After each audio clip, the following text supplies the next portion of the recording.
Assalamualaikum warahmatullahi wabarakatuh. Perkenalkan, nama saya Yusuf Fani Dwi Cahyono, NIM 201903102021. Di sini saya akan menjelaskan tentang hukum-hukum dasar listrik. 1. Hukum Coulomb. Hukum Coulomb adalah hukum yang menjelaskan hubungan antara gaya yang timbul antara dua titik muatan yang terpisahkan jarak tertentu dengan nilai muatan dan jarak pisah keduanya. Bunyi hukum Coulomb adalah yang berbunyi besaran gaya tarik-menarik atau tolak-menolak antara dua benda bermuatan listrik berbanding lurus dengan muatan masing-masing benda dan berbanding terbalik dengan kuadrat jarak antara kedua benda tersebut. Hukum Faraday.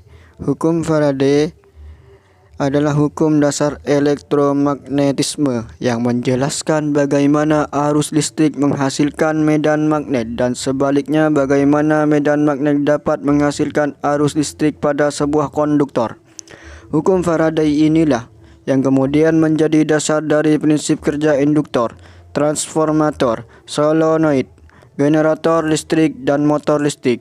Hukum yang sering disebut dengan hukum induksi elektromagnetik Faraday ini pertama kali dikemukakan oleh seorang fisikawan Inggris yang bernama Michael Faraday pada tahun 1831.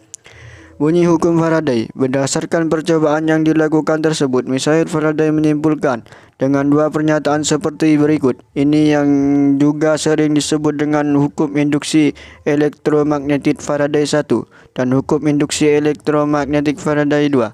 Hukum Faraday 1. Setiap perubahan medan magnet pada kumparan akan menyebabkan gaya gerak listrik GGL yang diinduksi oleh kumparan tersebut. Tegangan GGL induksi di dalam rangkaian tertutup adalah sebanding dengan kecepatan perubahan fluks terhadap waktu. 3. Hukum Kirchhoff. Hukum Kirchhoff adalah dua persamaan yang berhubungan dengan arus dan benda potensial (buka kurung), umumnya dikenal dengan tegangan (tutup kurung) dengan rangkaian listrik. Hukum ini pertama kali diperkenalkan oleh seorang ahli fisika Jerman yang bernama Gustav Robert Kirchhoff 1824 sampai 1887 pada tahun 1845.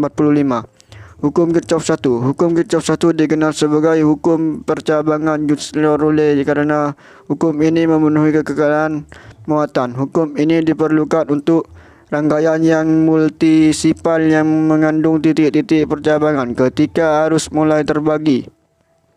Pada keadaan tuna, tidak ada akumulasi muatan listrik pada setiap titik dalam rangkaian. Dengan demikian, jumlah muatan yang dimasuk di dalam setiap titik akan meninggalkan titik tersebut dengan jumlah yang sama.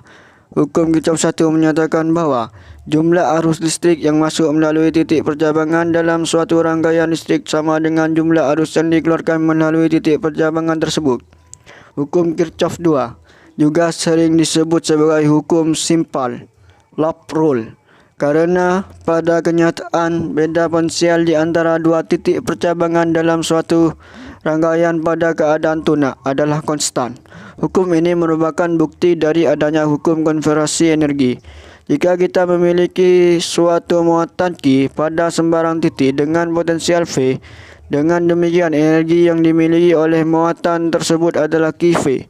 Selanjutnya, jika muatan mulai bergerak melintasi simpal tersebut, maka muatan yang kita miliki akan mendapatkan tambahan energi atau kehilangan sebagian energinya saat melalui resistor, baterai, atau elemen lainnya. Namun saat kembali ke titik awalnya, energinya akan kembali menjadi QV. Hukum 3. Hukum Ohm adalah suatu pernyataan yang menyebutkan bahwa arus listrik I yang mengalir pada suatu kawat konduktor sebanding dengan benda potensial V yang diberikan pada ujung-ujungnya. Artinya, semakin besar benda potensial maka semakin besar arus yang mengalir.